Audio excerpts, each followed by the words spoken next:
سورۃ نور آیت نمبر 56. وَأَقِيمُوا الصَّلَاةَ وَآتُوا الزَّكَاةَ وَأَطِيعُوا الرَّسُولَ لَعَلَّكُمْ تُرْحَمُونَ. اور نماز قائم کرو اور زکوٰۃ ادا کرو اور رسول کا حکم مانو تاکہ تم رحم کیے جاؤ. وَأَقِيمُوا الصَّلَاةَ وَآتُوا الزَّكَاةَ اس کا عطف یعبدوننی لا یشرکون بی شیئا پر ہے، کیونکہ وہ اگرچہ لفظوں میں خبر ہے مگر معنی کے لحاظ سے امر ہے.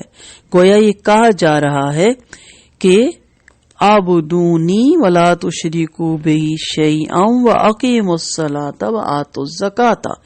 خبر کے امر کے معنی میں ہونے کی ایک مثال یہ بھی ہے، یا ایھا الذین آمنوا هل ادلکم علی تجارت تنجیکم من عذاب علیم تؤمنون باللہ ورسولہ.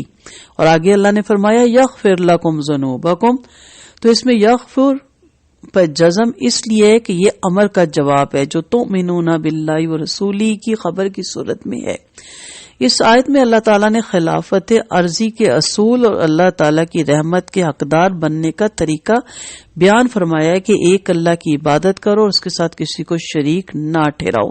یہ بات یعبدوننی لا یشرکون بہ شیئا واو پر عطف سے ظاہر ہے، اور نماز قائم کرو، زکوٰۃ ادا کرو اور رسول کی فرمانبرداری کرو تاکہ تم پہ رحم کیا جائے. یہ نہایت جامع آیت ہے، دین کی کوئی بات باقی نہیں رہی جو اس آیت میں نہ آتی ہو. اللہ کی توحید کے بعد اس کے آگے سجدہ ریز ہونا، نماز ادا کرنا قرآن و سنت کے مطابق، عمل صالحہ کے مطابق، اور زکوٰۃ تاکہ ایک تعلق جڑا رہے، تمام عمرہ غریبوں کے کام آئیں اور عمرہ سے لے کے غریبوں کو دیا جائے اور سب کا دال روٹی چلے. خاص ذکر کر کے اور پھر رسولوں کا حکم ماننے کا بھی اس میں حکم دیا گیا ہے. یہ پچھلی اور اگلی آیت ملائیں تو اس آیت میں اور ان احادیث کی روشنی میں مسلمانوں کو ہمیشہ پر امید رہنا چاہیے کہ جب بھی مسلمان ایمان اور عمل صالحہ پر کاربند ہوگا، اللہ کے ساتھ شرک سے تائب ہوگا، اپنی روزمرہ زندگی، اپنی معیشت، اپنی سیاست، غرض ہر چیز میں غیر اللہ کے حکم سے مکمل منہ موڑ کر ایک اللہ کے حکم پر چلنے لگے گا اور اس کے مطابق فیصلہ کرنے لگے گا، اللہ کے سوا ہر حاجت روا اور مشکل کشا کر چھوڑ کر ایک اللہ سے استغاثہ اور استعانت یعنی مانگنا شروع کر دے گا، بزدلی اور دنیا سے محبت کے بجائے شوق شہادت سے سرشار ہو کر جہاد کرنے لگے گا، پھر نماز قائم کرے گا، پھر زکوٰۃ ادا کرے گا، نبی کے حکموں کو مانے گا، تو اللہ تعالیٰ انہیں ضرور خلافت اعلیٰ کی نعمت سے نوازیں گے، کیونکہ اسے ایمان اور عمل صالحہ سے مزین ایسے بندے مطلوب ہیں جو یعبدوننی لا یشرکون بہ شیئا کی عملی تصویر ہوں، یعنی صرف اس کی عبادت کریں، اس کے ساتھ کسی کو شریک نہ ٹھہرائیں.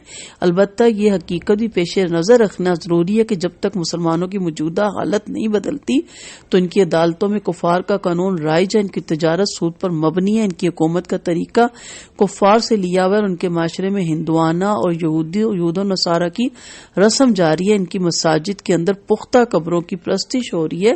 ایک اللہ کو حاجت روا اور مشکل کشا ماننے کے بجائے ہر ایک نے اپنے الگ داتا اور دستگیر بنا رکھے ہیں، تو وہاں پھر یعبدوننی لا یشرکون بہ شیئا تو نہیں ہے، وہ ایک امت بننے کے بجائے تمام فرقوں میں بٹے ہوئے ہیں. موجودہ حالت کے بدلنے تک اس خلافت کی نعمت کا حصول ایک خوبصورت خواب کے سوا کچھ نہیں جس کا اس آیت میں ذکر ہے.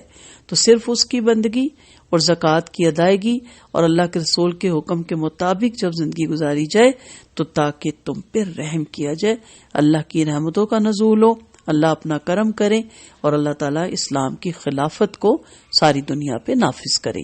وآخر دعوانا ان الحمد للہ رب العالمین. سورۃ نور آیت نمبر 57. لا تحسبن الذین کافروا معجزین فی الارض ومأواہم النار ولبئس المصیر. آپ کافروں کے متعلق یہ خیال نہ کیجیے کہ وہ زمین میں اللہ کو عاجز کر دینے والے ہیں، ان کا ٹھکانہ آگ ہے اور وہ بہت ہی برا ٹھکانہ ہے. کافر سے مراد یہاں سب غیر مسلم ہیں، یعنی کفار مکہ، عرب کے مشرک قبائل، مدینہ کے یہود اور منافق، یہ سب لوگ مل کر اپنی ایڑی چوٹی کا زور لگا لیں تب بھی یہ لوگ اسلام کی راہ روک نہیں سکتے۔ اللہ کا دین تو یقیناً بلند ہو کر رہے یہ انکار کرنے والے تو اللہ تعالیٰ دنیا میں بھی انہیں رسوا کرے گا اور آخرت بھی انہیں جہنم کا ایسا عذاب بھگتنا ہوگا۔ مشرکین عام طور پر ہمیشہ تعداد اور قوت میں زیادہ ہی تھے۔ نبی کریم صلی اللہ علیہ وسلم کے زمانے میں بھی یہی حال تھا کہ مسلمان کمزور تھے، ان سے خوف زدہ رہتے تھے، تو ایسے حالات میں ان کے لیے خلافت کا وعدہ عجیب اور ناممکن سی بات نظر آتی تھی۔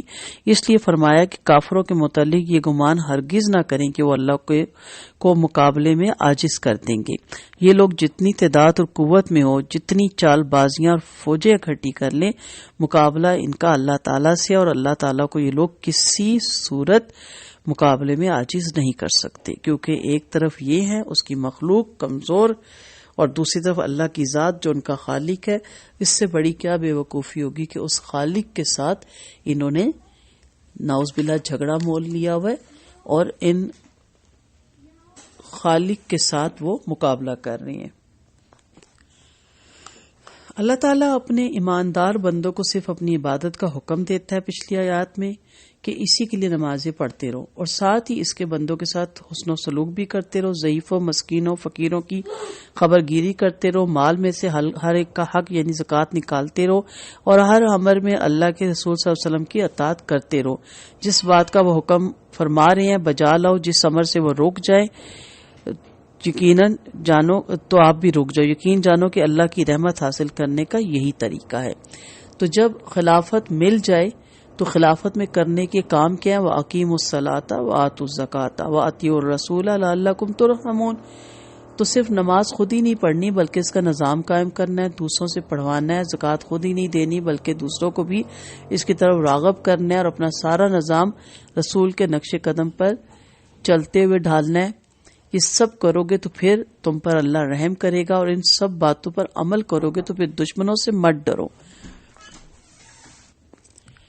تو ان سب باتوں پر عمل کرو گے تو پھر دشمنوں سے مت ڈرو، سپر پاور سے پھر خوف مت کھاؤ، کیونکہ اللہ سب سے بڑی سپر پاور ہے۔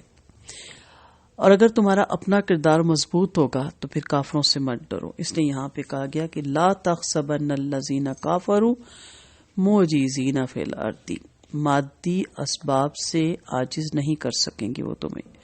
دنیا میں تو ان کی سزا ہے ہی ہے کہ وہ ذلیل و رسوا ہوں گے، خوار ہوں گے، آخرت میں بھی ان کا ٹھکانہ جہنم ہے جو ان کے لیے مقرر کر دی گئی ہے، جو نہایت بہت بری جگہ ہے، بہت بری قرارگاہ ہے اور بہت ہی برا ٹھکانہ ہے۔ اللہ تعالیٰ ہم سب کو محفوظ رکھے جہنم سے، آمین۔